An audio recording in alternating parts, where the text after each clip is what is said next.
আমি হাটেঘাট আছি, বোয়ালদি গেছি, বোয়ালদিটা বাইরে আমি হাটেঘাট আছি। হাটে যাওয়ার পরে যাওয়ার পথে যে কিছু লোক আমার জমিতে খোঁড়া কাটতেছে।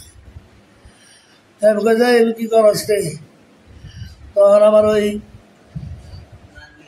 নাতি জাহাঙ্গীরগুলা ওরা আর দেয়া দেয় সবাই আমার যাইতে ধরছে ধরলে আমার জাহাঙ্গীর বাড়ি দিচ্ছে।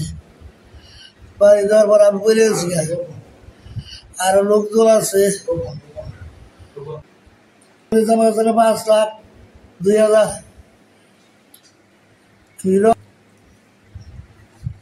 কিসের ব্যবসা করেন? গরু ব্যবসা করি। আব্বুকে ওইখানে মারতেছে। পরে আমি যাই, যাওয়ার সাথে সাথে আমারও এলোপাথারি বাড়ি, কিল ঘুষি লাঠি দিয়ে বাড়ি পর্যায়ে আমি হাতে ব্যথা পাই, এই যে হাতে, তারপর দাঁত ভাঙ্গে পড়ে গেছে, মাথায় বেরিয়েছে, এই যে খামসার দাগ এখানে। আইনের মাধ্যমে অ্যারেস্ট করে আসলে মিশু এবং দাদা কমিশনার উনি গেছে, গেল পরে মারধর করতেছে জাহাঙ্গীর পিছিয়ে যে আরো লোক নিয়েছে তারা।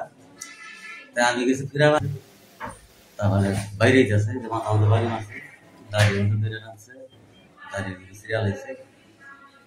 তো এই একটা পরিস্থিতি ওনারা পালাইছে। এরা সূক্ষ্ম বিচার ঘটাইছে,